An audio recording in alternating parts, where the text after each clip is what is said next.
Well, welcome back to the podcast. One of the topics that I feel like I haven't covered in depth, even though I talk about it all the time, and you're going to laugh at me because that's no pun intended with my guest today. So I'm excited to have Chris Miller. Chris launched a podcast not all that long ago, honestly, and he's like killing it. It is called Talk to People Podcast on all the platforms you get podcasts, and it's also called Talk to Chris Miller on YouTube. But Chris and I were able to get introduced to each other last couple of years. Chris also works at the Small Business Development Center, which I know I call out Small Business Development Center all the time because I think it's a phenomenal resource for small businesses, or you're thinking about a business or all that stuff. So here's one of the people you can talk to about that Right. idea. It's a phenomenal service that's offered, and he's part of the team that works in our market. So Chris, welcome. Thank you. Yeah, I'm so excited whenever you're like, "Hey, let's do a podcast." I was like, "Let's do it." I have three things I've been wanting to do lately. The first is do cool things with cool people and talk about it, and this is all three in one. I love it. I love it. Yeah. That's a good goal. I know I should have that too. Right. My gosh. So Chris has a background. He has advanced degrees in communication and public speaking and leadership. And I think it's funny. My degree from college is communication studies, which, Yeah. and I have to laugh sometimes because that degree, I had a lot of athletes in my major. No offense to athletes, they were great, but I think sometimes people saw that, oh, that's the easy degree to get. But a lot Yeah. of times it really takes a deeper dive and kind of peels the onion back on why we are the way we are, why we communicate the way we are. So I'm going to kick off this with a question to you. What communications, if I can talk today, oh my gosh, what is one communication mistake that everyone makes, but they don't even realize it? So what are those common things? I know it's a little bit loaded there. No, I love it. I can tell you studied communication studies with the loaded question, right? I remember I felt the same way. I even had people tell me that it was like an MRS degree, like people would just get it because they were looking for their spouse and they had to go to college, right? Or athletes would be there, or people would like a general studies degree. And my Right. dad is a painter, he's a house painter. He owned his own painting business for like 35 years. So that was my first exposure to small business. And I remember I told him, I'm going to college. And initially, I was studying kinesiology to Okay. work with athletes who got injured. And then someone told me you can study communication. I was like, what? Like, I always liked talking to people. So I switched my major and I told him, I'm going to study communication in college. And he was like, huh? Like, it Probably made the no dumbest thing I've sense. ever heard. Right? Yeah. Like, I communicate all the time and I haven't gone to college. Like, why do you need to study communication? And what communication factories are going to give you the jobs, and Right. where, wh- what does that look like? So I think it is kind of tricky because we do all communicate. And that being said, that's like even more why it's so important because we all communicate. And especially like my target audience, the people I'm typically talking to, either run their own companies or they manage large portions of organizations to where there's high pressure, there's high stakes. The words that they choose matter. And they have to think about specifically what they say and how they say it, right? So preparation, foresight, and strategy will help a lot. Uh, so let's start with the question, or let's end with the question. One mistake that a lot of people make, and you've probably heard this, and you probably do this for your podcast, but the issue is they don't think about their audience and they think about themselves, right? Like I had this guy, Jason Rates, on my podcast. He's been on over 10,000 stages, a lot of ministry, but then he got into business and he became a professional speaker for credit unions and financial firms. And his whole premise was helping client advisors work really well with their clientele about finances. And he told me, he said, Chris, I became so much of a better speaker whenever I forgot how I was feeling. And I just thought, what are the client advisors thinking today? Like, what do they need? So showing up no matter where you are, and that's a big part of like my background is rhetoric, like knowing the audience, thinking like, what does the audience need? Biggest communication mistake is people think about themselves, not the audience. That's so good. Yeah, I agree. And I kind of on that topic, I think especially if you're talking to somebody in a specific lane of business or a category, whatever it may Yeah. be. And maybe they're deemed the expert. I think I almost like watch it like a train wreck coming. It's like when the person that's the expert is trying to communicate back to that person the explanation for the whatever, right? They make all these assumptions Right. that, the person they're trying to educate is like, oh, you're already 20 steps ahead like I am. So of course you're going to know the acronym, you're going to know the thing. And even now, you're a parent now. I always have to think back and stop myself sometimes, with my kids, and my kids are now almost young adults. But I have Hmm. to remember sometimes some adults, actually most adults, there's something they've never done before, ever, Yeah. and I think sometimes we just assume that everyone has a certain level of understanding, so we can just skip over all that stuff. At the same time, I think we also like to assume that, well, if I'm going to use air quotes, dumb it down, if I explain it from, am I making them feel inadequate? Am I making them feel like I don't, I think they don't know anything coming to the table. So what's the happy medium there? Yeah, 7 months old. That's like we were talking about before we went live. But Yeah. my son and all of the things I'm learning there, and he was sitting in his nursery, and we have a changing table, and it's a dresser. Mhm. And he was sitting in the nursery. He's getting to the point where he sits up really good now, and for the most part, he doesn't fall. But he was I sitting love in, that for the most part. right? Yeah. He was sitting in the nursery, and it was like there was a moment where he realized the dresser was there because he was just staring at the dresser and for a minute straight, just like fascinated by it. And I think that happens with our audience all of the time. How we see something every single day and we don't think anything of it, but our audience never puts those two things together. And there is obviously you don't want to speak too simple, right? Because you're there for a reason. If you are the expert, then you are there to be able to bring some type of knowledge or put two type of things together. I think metaphors are really helpful for this because metaphors typically take a complex situation and they pair it with something simple that people can understand. There's the Prime Minister of Canada recently spoke at Davos in Switzerland, and he was talking to a whole bunch of other world leaders, and he was talking to what he called the middle powers and the superpowers, like the US and China as the superpowers, and then the Canada, Brazil, and France as the middle powers.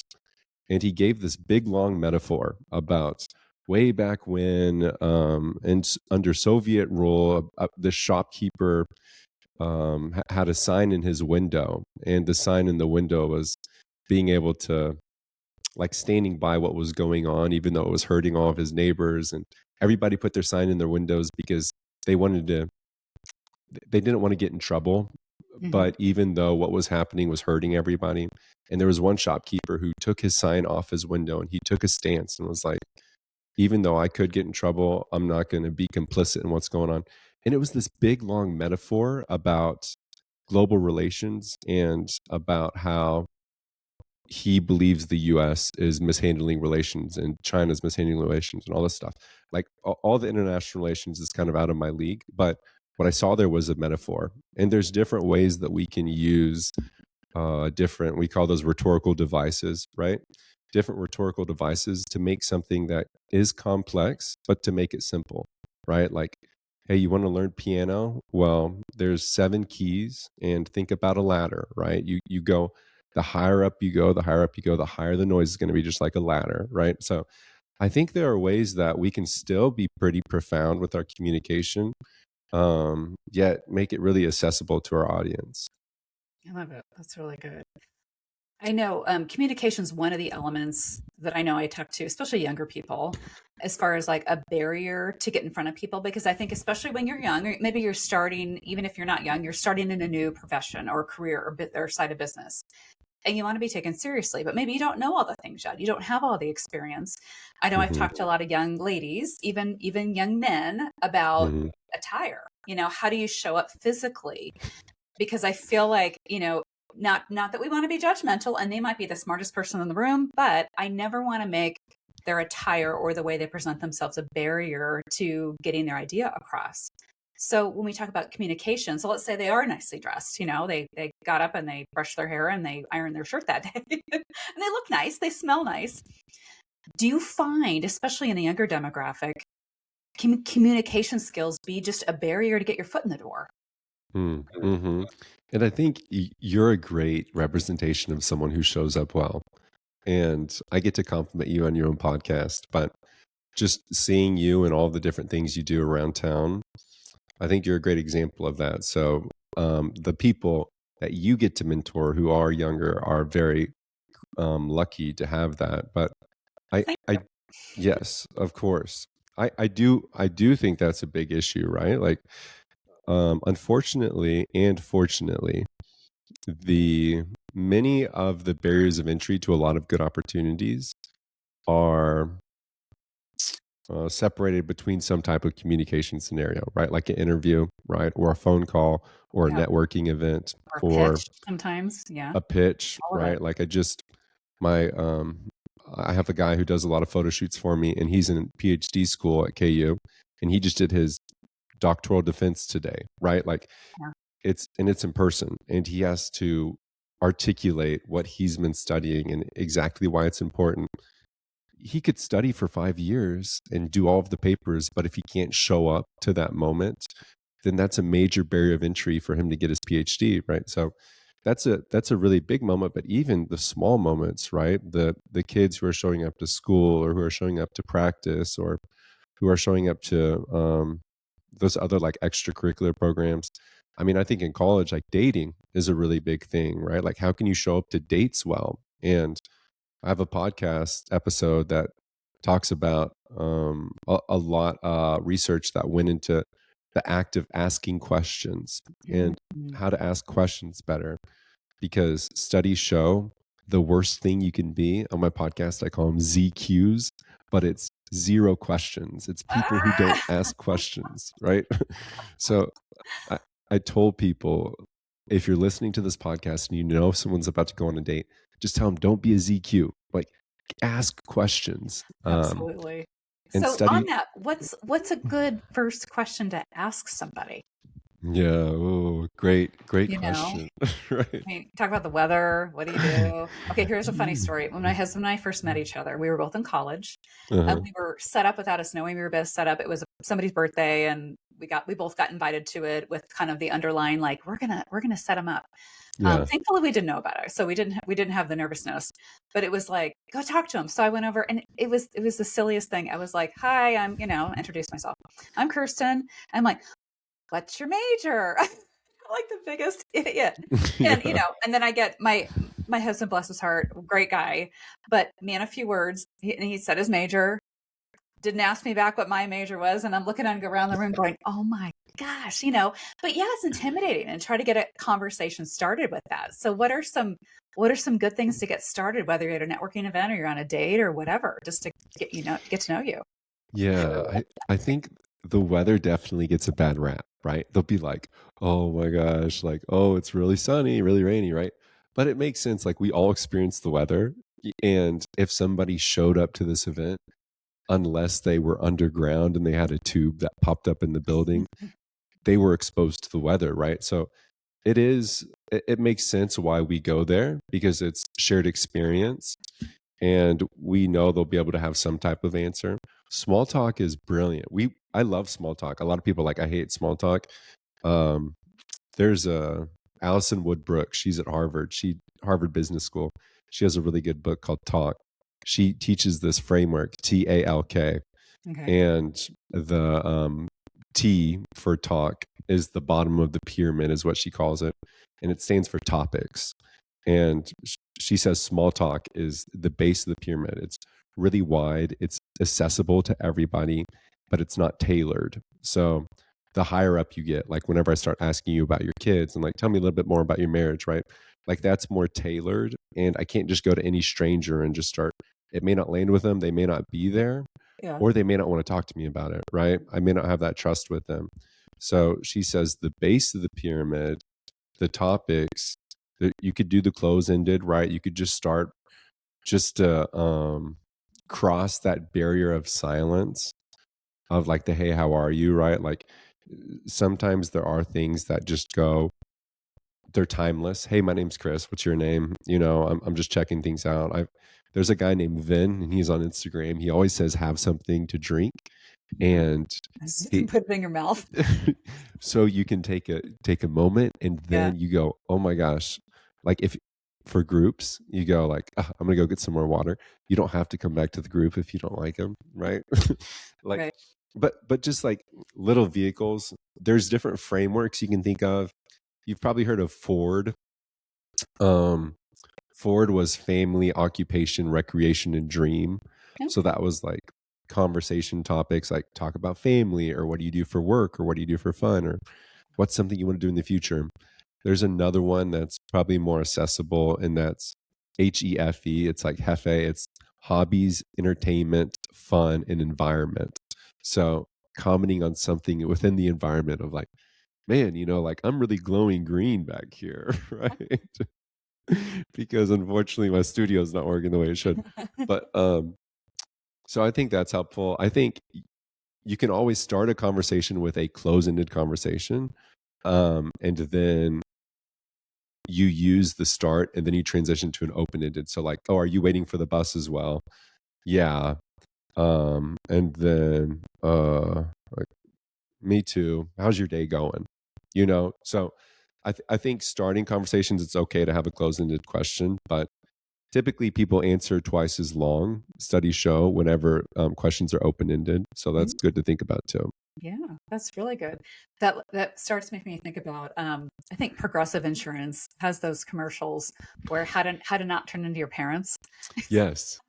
It's Right. usually an awkward conversation moment, right? Like Right. you're in an elevator and instead of facing the door, you face everybody else and you just start talking or you go Yeah, yeah, yeah. I'm like, oh my gosh, that's me. I totally do that. And it's funny because truly our parents talk to one another more, right? More They often. do. They Um do. because they didn't have like a big issue for why people are, and COVID's a great case study, right? Because you put people social distance inside all the time, Mhm. and we don't use our social muscles as much. And then what we find is once everybody's out there, our social muscles have atrophied. So we're not as socially agile. We may not pick up on things as well. We may not have as much empathy and recognize emotions as much. We may not have like jokes that land as much. Um, and what we learned from that is like you have to practice and you have to do it often. But nowadays, we have more digital devices that we could commit our energy to, which results in less social time, which Mhm. results in less practice, which results in less mastery, right? So at some at at some point, like our parents talked a lot more. So we're like, oh, that's awkward. But really they're having a better time than us, right? Absolutely. Yeah. Yeah. And I always think about, especially like I've made it a point over the last few years. I'm like, when I'm walking down the street, and usually I have to, my office is in our downtown area, so I park and I have to walk a little bit, and I Yeah. usually pass people because our downtown is very walkable. I always make it a point to, I mean, always make eye contact with somebody if they will, but always say it's like, hello, hi, how's it going? Right. And sometimes I find out, usually this happens with older people that are older than me. Um, and because I see some similar people, I think they live close by. I might have been the only person they talked to that day. Wow. Yeah. And I mean, I've had this one lady that I see often, and occasionally I'll get to pass her, and she will literally start telling me all the things about her day or what happened or whatever. And I'm like, I'm going to stop and give her my attention for 30 seconds or a minute or two. Because I'm like, I think she lives alone. And I think she doesn't have a lot of people to talk to, which is sad. But you're right. The art of communication. I'm so glad you used the analogy of the social muscle, because that's a great way to think about it. I mean, we think about our physical muscles atrophying if we're not using them, or we become Hmm. couch potatoes. But you're absolutely right. If you're not actively using your ability to communicate vocally or in person or what have you, and you're literally just typing it out, Yeah. it's very, very different. Yeah. It's not good. And there's a research about like a social portfolio. So thinking like financial portfolio, you diversify and you have your stocks, your bonds, your index funds, all that jazz. Yeah. Well, same thing with a social portfolio. There's studies show that the more diverse of a social portfolio you have, the higher quality of life on a day-to-day basis. So if you wake up and you talk to your spouse, that's like one part of the social portfolio. You talk to your kids, that's another.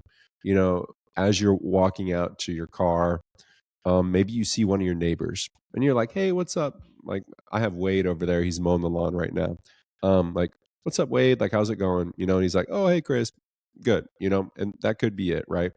And then I'm driving to work, and we're both downtown. So, like, maybe I pop in and I see a coworker, right? And I'm like, "Hey, how are you?" You know, and then there may be someone who technically I'm not like coworkers with, like someone at the chamber, right? But I'm like, "Hey, like, how's it going?" Like a friend.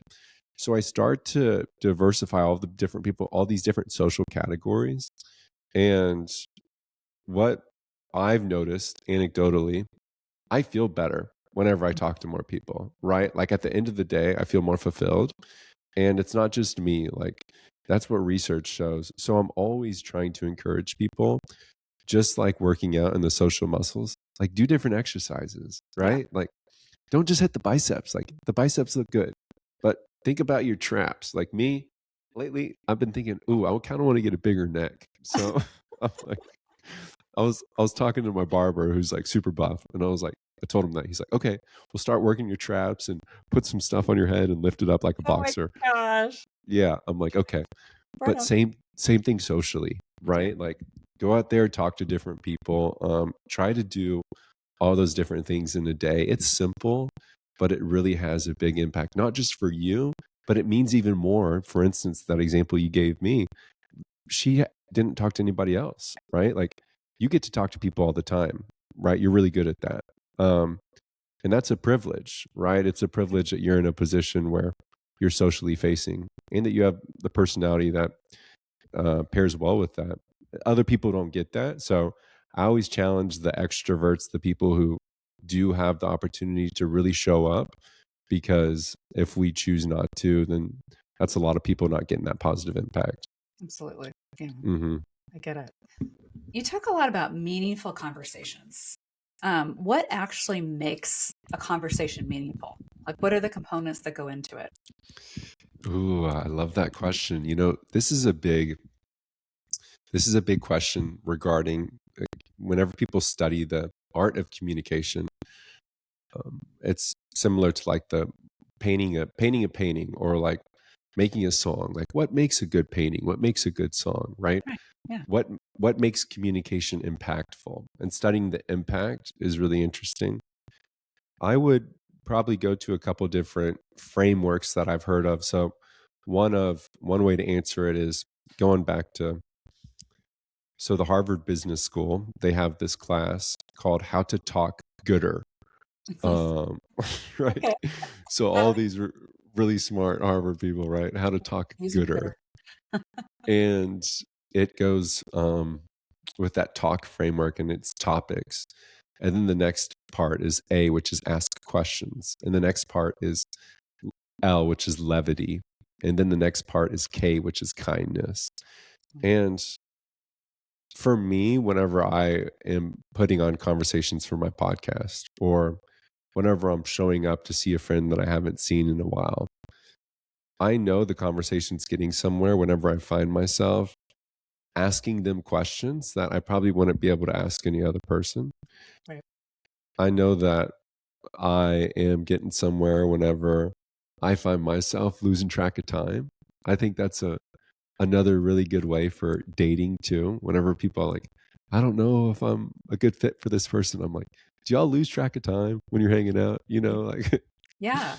yeah. So there are different, like, really common ways. And then I think in the business world, there's typically outcomes that people want. So I remember recently I was in Oklahoma for a wealth management firm, and they serve high net worth families. And they have an outcome of being able to get people from like the 30 million to 50 million range within this community, to be able to provide them like more deal flow, and to be able to give give give their offices services that'll help them, business services. It's basically like the SBDC, but for really big, um Wealthy really big. people. Yeah, right. Right. So for them, they have certain outcomes, right? So if there are certain outcomes within business, then I think we can also attach those outcomes to like how are the conversations going? Are they actually resulting in better pitches or better? Are you landing deals? You know, are you selling more? Are you getting people to show up again? So it kind of depends on like the world we're in, but different ways to think about it. Yeah, that's really good. I'm going to switch topics for a second and talk about, business and leadership, especially since you and I both work with a lot of small business owners, trying to navigate all that, myself in the real estate world, you with all the other stuff. Yeah. um, you know, I would say, okay, one question I'm going to ask you: how can business owners become more persuasive without being salesy? And Ooh. one thing I like to share with any business owner, honestly, we're all in sales, every single one of us. I don't care if Yeah. you're making the widget behind the scene or you're designing it, you're always selling because whether you're selling to your team or your boss or your event, whatever. But how would you suggest become more persuasive about being salesy? Three big things that make up persuasion. The first is logic, the second is emotion, and the third is your credibility. Okay. And you can build those. You can start. My suggestion would be build your credibility,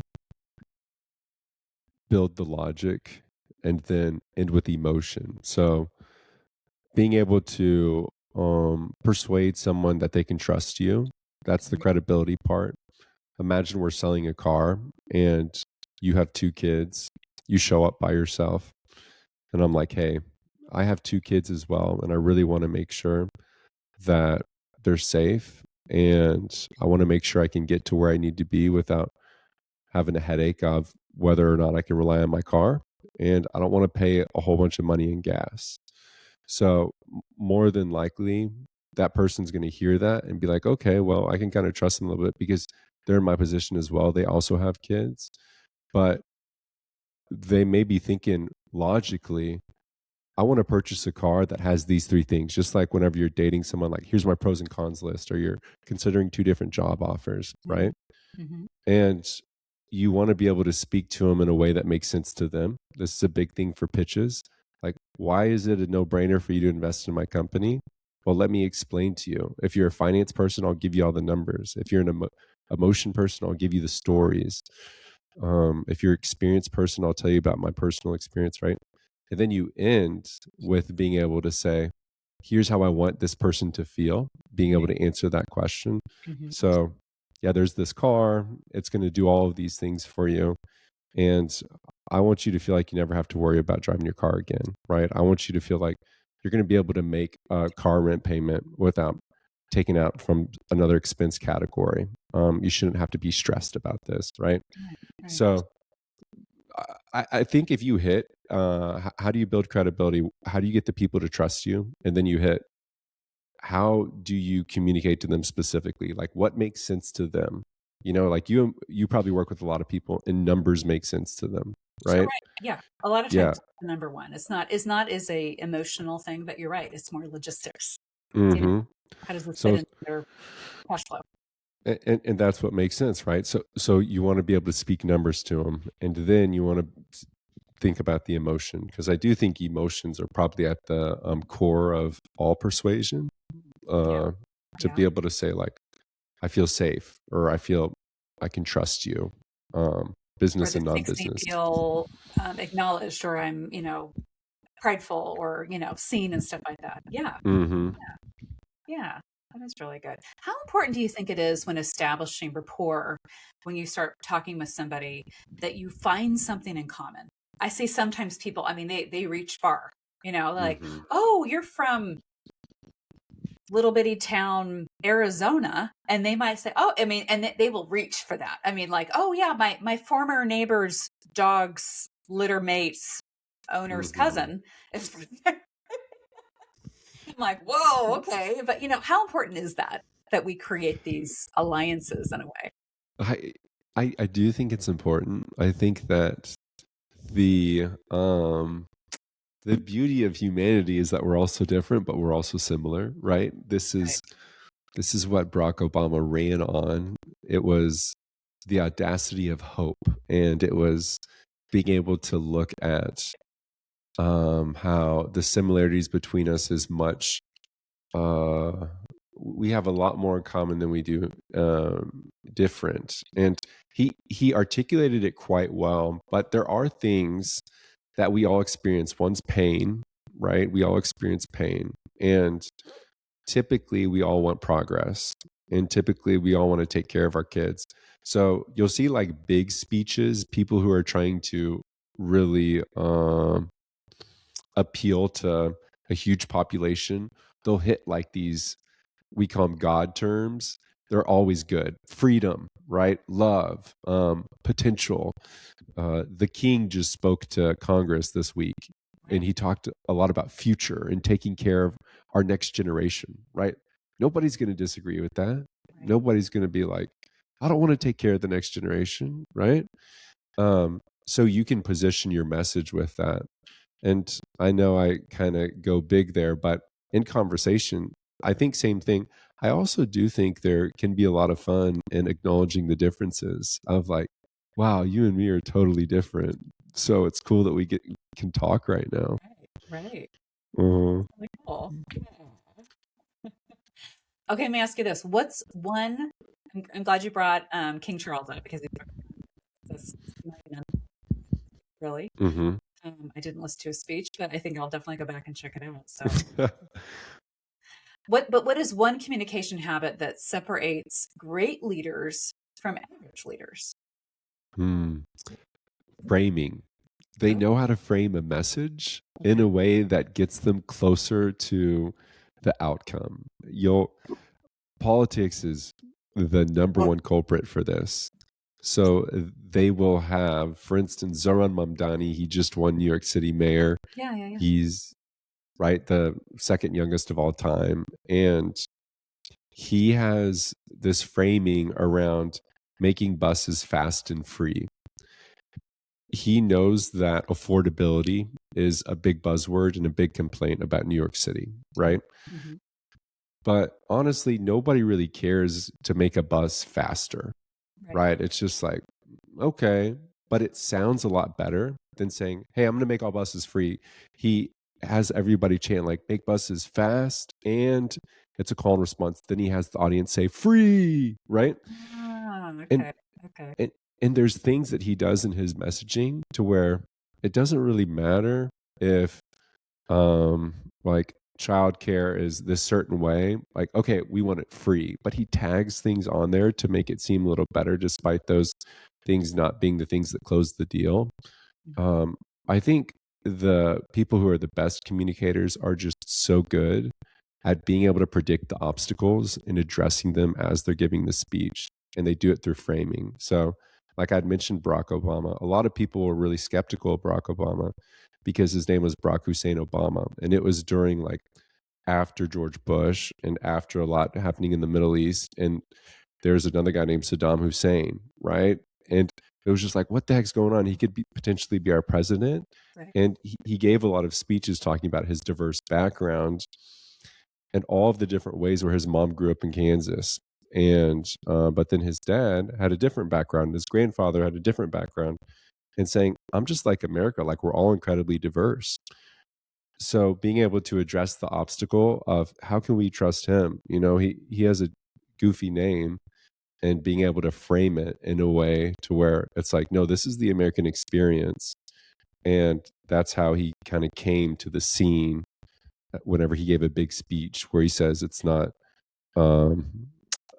left, or it's not blue America or red America, it's the United States America, right? It's not white America, black America, it's the United States America.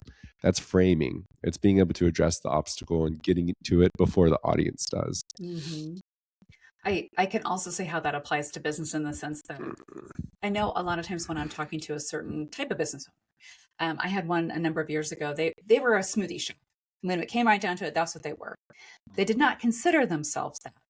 So one of the conversations I have with clients, I'm sure you do too, in your work as well, is let's talk. Who are your competition, and what is your competitive advantage? You know, what sets you apart? And I particularly remember this one group because they were so focused on the fact that they were completely different than everybody else because they used organic juices, or I can't even remember all the things. But as the person that is new to getting introduced to their line of work, I'm thinking, you're a smoothie shop, Right. you know? But they were adamant, like, no, we're not. We are so different. And I see that with people a lot. I mean, honestly, I get asked that question. I'm trying to land a new client and like, what makes you different from your competitors? And thankfully, myself and my team, we've coached enough on that. I'm like, here's what sets us apart. Let me tell you the story.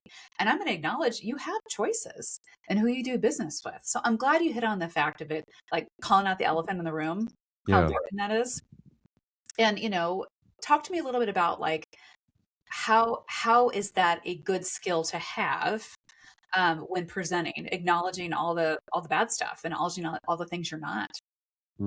Yeah. I had a professor who would tell us it's the whiffum. She'd say, don't forget the whiffum. It's like wiffle ball, but with the M instead. Okay. And it stands for what's in it for me, Hmm. right? Don't forget the whiffum. You have to address the whiffum. And that's the audience accommodation. We are accommodating our message to our audience. We want, there's a lot of different reasons why it's important. Like, one, it's going to be more persuasive and more than likely we're going to land to our audience. Two, we're being considerate to the people we're talking to. We're saving them time, you know? We're Hmm. like, hey, I've thought about this for you and I want to give you a message that's more tailored to you. Right. Like, imagine a beautiful dress and you show up, but it hasn't been tailored to you. It's going to take more time before you get to enjoy it versus a dress that has been tailored to you. And I think we can do that with messaging as well. Mm-hmm. Um, Hmm. we can tailor our messaging to our audience. So overcoming obstacles like that at the beginning, the obstacle of choice. There's other people out there. Why go with you, Right. right? Yeah. And and and keeping that in mind whenever they do go with you, and being able to say, thank you so much for choosing me. I know you had so many different options, so it means a lot to me that you did this, and because you went with me, I also want to do this, right? Like, there are ways that we can use the obstacles to our advantage once we do have the clients, to be able to keep the clients. Absolutely. That is a Hmm. good. That's a good recommendation. Okay, I'm going to make a turn for a second here. I'm going to talk about. Yay. Let's talk about conflict. Why are people so darn scared to talk about conflicting opinions or hard conversations? You know, Yeah. and we Oh. retort to the whole, I'm going to post online because I can hide behind my social media handle. But why? I mean, I was actually having a conversation with my daughter the other day about having a hard conversation. And honestly, Hmm. when I looked at it, I said, and I'm not going to share what it is because if, she listens to this, but Right. we were actually texting about it. And I said, in my opinion, you need to have this conversation face to face because at the end of the day, it's actually a wonderful conversation. It's a growth conversation for you and it's with some friends. Um, and I think at the end of the day, everyone's going to come out better. But she's like, but I'm just worried about how they're going to react. I'm like, okay. So, what advice can you give people there, whether it's in life or business? How do you approach conflict? Conflict is tough, right? And conflict is something that we're always going to deal with. That's the thing about conflict, is it's inevitable, Yeah. but it isn't always clear as to what the answer is. Different people have different perspectives. They say there's three sides to every story, right? Like, he said, she said, what actually happened. And that's how it typically goes. But I do think we can use conflict and the inability for a lot of people to not navigate conflict as an opportunity for us. We, it's such a major opportunity to figure out conflict resolution and to figure out, what can I do to be willing to have the conflict, to have the hard conversations, because you're going to reap the benefits that other people won't, because you're willing to do it, right? Hands down. Yeah. Hands down. So I read this book called How to Have Difficult Conversations in college. I was a sophomore, and during a negotiation class.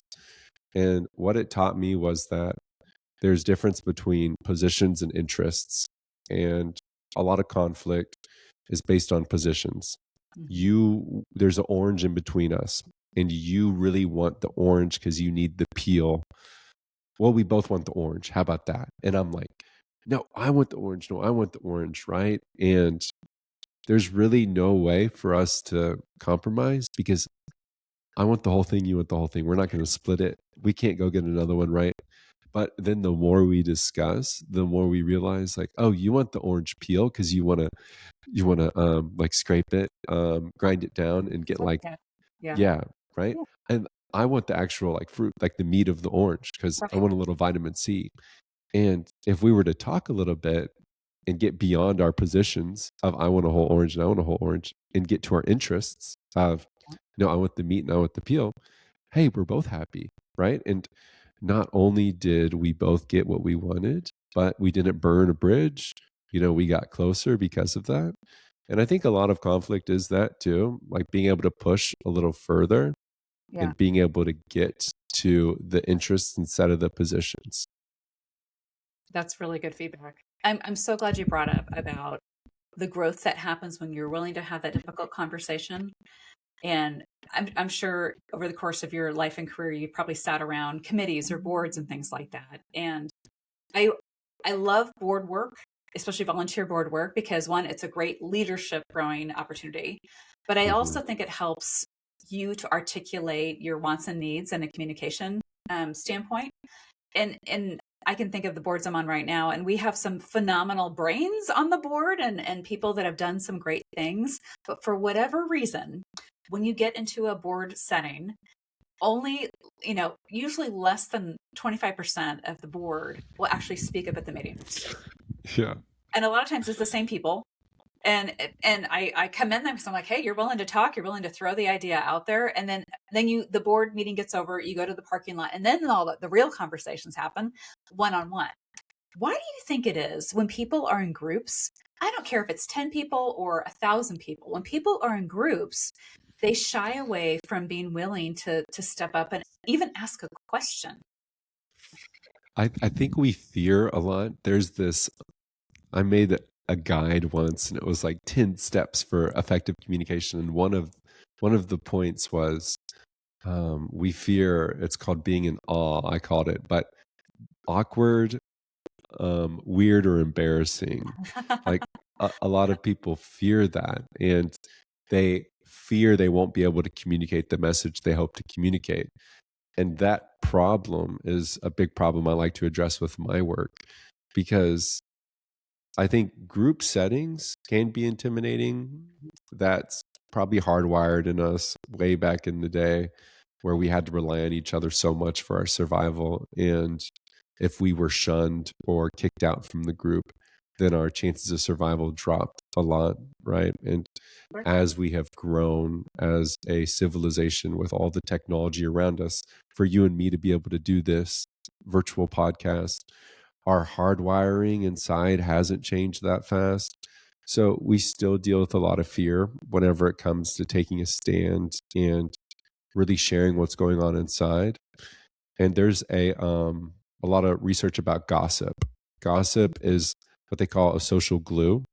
It brings people together, even though sometimes it may not be the best thing. So that's why a lot of people, they'll go out and they'll do the behind the table conversations, and Right.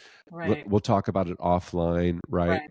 Because it feels less consequential and it feels like more bonding, but it's not actually going to push the ball forward for the board.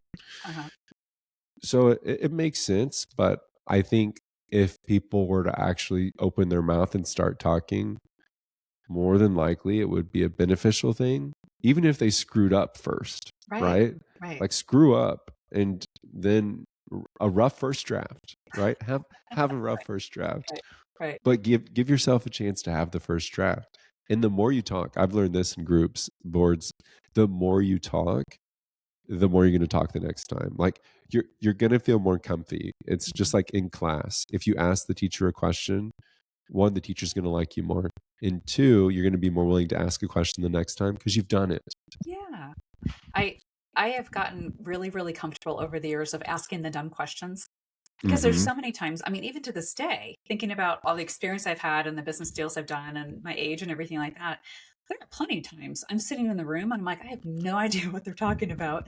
And I can't Right. go Google the thing, right? And so, and whether it's, I know, an acronym for something or an explanation or the assumptions that I'm already there with them. And I'm like, I'm sorry, I'm going to stop you for a second. what are you talking about? And a lot of times I'll get a giggle, like, oh gosh, I'm so sorry, blah, blah, blah. Like, and if you look around that room, I guarantee you there's more than one person that is like looking at you like, thank you for asking that. Cause I didn't know, but I didn't want to ask because I didn't want to make them feel bad. I'm like, but if you're not accomplishing understanding, you have to stop and ask, but people Hmm. want to be, they don't want to ruffle feathers and they want to be polite, which I'm like, It's okay, yeah, I, I love that you do that. And they call that, you referred to it earlier, it's like the curse of knowledge, right? It's when people assume that their audience knows exactly what they're talking about.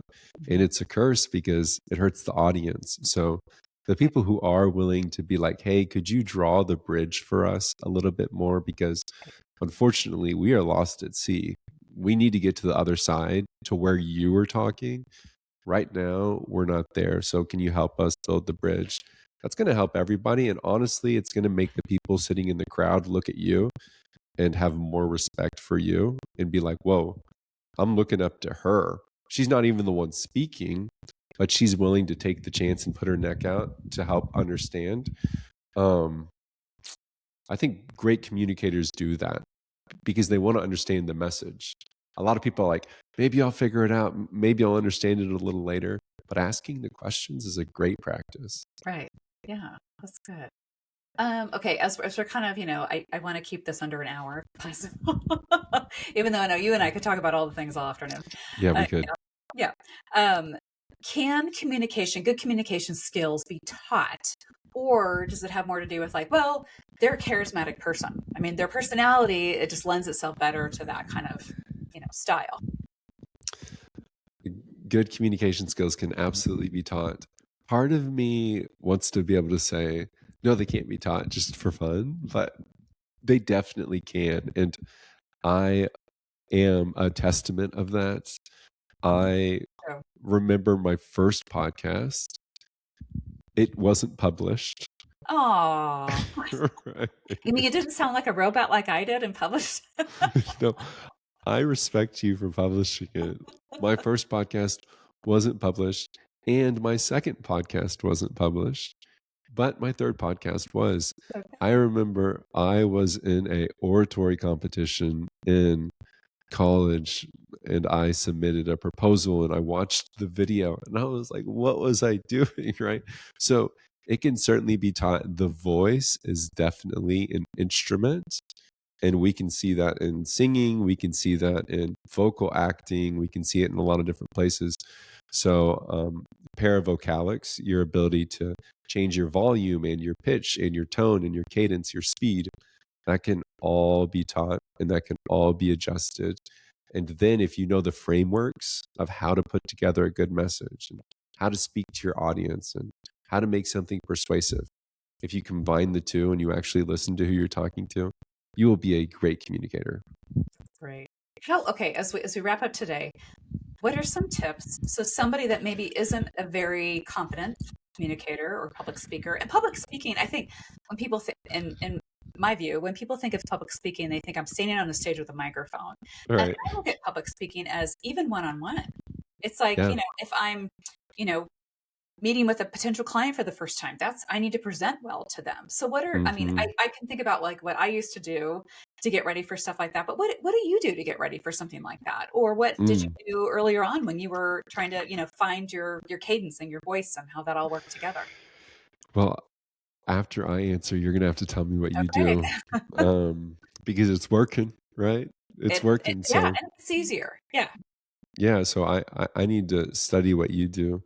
I know initially I would see people do different things. I would see people before big presentations, they do 30 push-ups, right? Oh, I remember I knew a pastor, and before he gave a sermon, he'd brush his teeth. He'd run to the church bathroom and brush his teeth.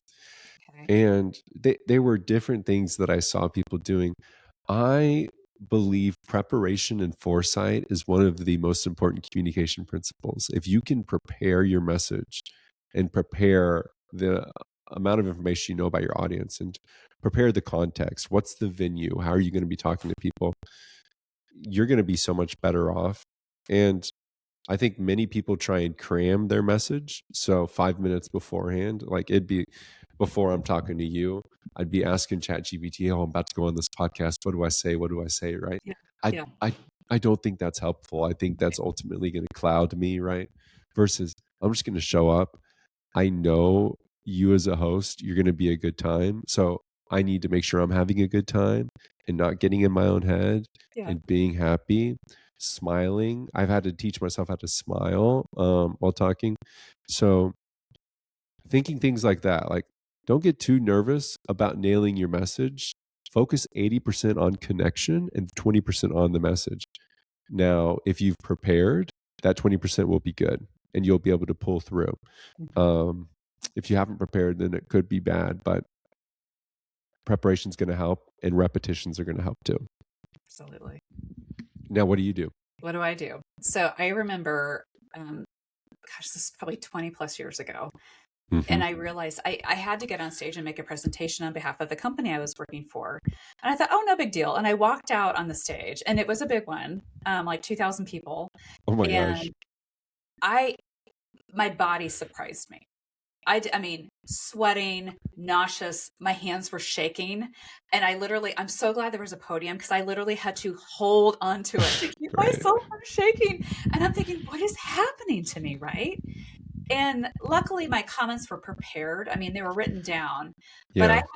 I mean, I literally had to look down the whole time. And I thought about, I was embarrassed for myself. I mean, the message got across, but I don't think I made any impact and I was disappointed in myself. And I'm thinking, Yeah. okay, I realized what a great opportunity that was to have a voice and a few minutes in front of this audience that could take me somewhere, that could elevate my presence, my notoriety, my ranking in the company, all that kind of stuff.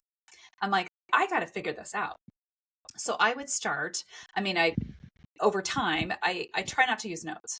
I mean, sometimes I will type out a whole speech, Mm-hmm. and I will literally stand in my bathroom and give it to myself in the mirror or, you know, videotape it and read it back. I want to get to a point where my notes are literally bullet points, two Yeah. words, and keep my train of thought going, and I structure it that way because I want to be a storyteller. I don't want to be a blah, blah, blah, blah, blah, blah. Here are the facts, here's the stuff, because nobody likes that. Right. And I also have to give myself a lot of grace because I think real people mess up. You say the wrong thing, what you go off on something, you make a funny, you trip going up just the stairs. I don't know. Mm-hmm. And people are human. And Mm-hmm. trying to find those relatable things. Um, I also started watching a lot of speakers that I admired. I'm like, how Yeah. did they do it? How are even so much as like, how are they standing? Are they leaning on one leg? I'm a hand talker. Oh my gosh, that's probably my biggest faux pas is that sometimes I'm like, relax the hands a little bit because I can really get going. Mm-hmm. That's not Mm-hmm. always fun. But do you walk around? Do you stay in one place? I think in some circumstances that's good. I even go so far as when I'm going to meet with a client for the first time, I try to find out as much as I can about the environment we're going to be meeting in. Yeah. If it's my office, I know, okay, we're going to be in my office or my conference room. Where do I want to be sitting? Yeah. I do. What do I want to be wearing that day? Am I going to wear a skirt or pants for Right. the ladies? Are my legs going to be crossed? Are they going to be put to the side? I mean, it's body language. I make sure I lean forward instead of, lean back. I mean, it's all those little body language cues that I want them to see me as assertive and professional and intuitive. And I've really had to work on, I'm a fast talker naturally. I've Mm. really had to work on slowing things down. And it wasn't until I heard myself recorded for the first time where I'm like, oh my God, I can understand me. And I think if you're Yeah. a fast talker and you talk with a fast talker, it's like you're talking a little different language because you can pick up on it really fast. Um, and I could do that really well with accents too. So like if we're traveling and we're in a different country and they're even speaking English back to me, I can usually pick it up because I can, every other word or whatever like that. And my That's husband's like, how did cool. you get that? I'm like, because I get the context. I mean, I get Right. the. But you also want your message to come across clearly enough. It's like they're not going to hear me if I can't enunciate and if I can't slow it down. Sometimes less is more. And the pause, that's another thing too. Pause The is pause. Oh man, because sometimes you're like, and I would have to train myself some when I first started public speaking, write in, pause, count to 5. And it felt like Yeah. an eternity. I'm like, they're staring at me. They can see the sweat on my forehead. That Did is you not true. That is did not you true. did you ever accidentally say pause, count to 5 in your Oh, speech? That's right. but I have been in places where like my notes were on the podium and I was walking around with the microphone, totally forgot what I was going to say. Uh-huh. Ran back to the podium. Yeah, and I just kind of sauntered back over there. Yeah, I think that's such a good goal, the bullet points goal. It's extemporaneous speaking. It's where rather than the scripted speaking, you have I think about it the brick and mortar. You have the brick and then you have the mortar with how you're going to fill things in. And Right. for instance, like a wedding speech, I have a friend and he was a best man. He was talking to me about it and he wanted to have like a good speech. I was like, okay, well, let's come up with like a 3-point speech, and you're gonna have a good intro, and your conclusion's gonna circle back to your intro, and it's gonna be good harmony there, Yeah. and then you'll have your stories. And he did it within like 3 minutes, like really small stories. And I told him, all right, your main points, but then you have your mortar that you're gonna fill in whenever you show up there. Yeah. So just like you're saying, like people connect with people, and there was fresh baked sourdough bread on every single table. So he may have known that before the wedding, but like whenever he shows up to the wedding within his intro, there's moments where you get to put in new stuff. So like, oh, by the way, that sourdough bread, can we give a round of applause for the person who made that? Right? Like Raise a glass little, of the sourdough bread. right. Like that is so delicious. And, making a joke about how it's a vehicle for the butter, right? Because really, I love butter so much. And then your main points, but you can have and really good people whenever they're speaking, you'll see them do this a lot. Like they'll be like, blah da da da da, and and speaking of sportsmanship, I see a KU basketball player in the crowd. And I just want to say, great job in the game last night, and they keep moving. You know what I mean? It's like complete customization. Right. So And the it's bullet relevant points, and it's engaging and yes. yes, it makes it more engaging and dynamic, right? People are more likely to stick around. Great advice. Chris, this was such an impactful conversation. Thank you for your time. I am going to make sure and put in the show notes all the ways to get a hold of Chris because you should Ooh. watch him. I would say, he's obviously a marvelous speaker, very eloquent, but I would say we just the tip of the iceberg we talked about today as far as, the different topics that Chris has delved into on his podcast, his YouTube channel. They're all great. I mean, he really presents it in a good teaching moment kind of way. So I feel like there's some awesome nuggets in there. And so if you're somebody that wants to be a better communicator and a better public speaker, Chris is the guy to follow. So thank you for your time today. Thank you for your time. Thanks for sharing the show with me. I am so grateful I'm here. You're crushing it. You are such Likewise. a good leader for our community. So I'm appreciative to be able to get time with you. Like I said, do cool things with cool people and talk about it. And we did it today. I love it. Thanks, Chris. You bet.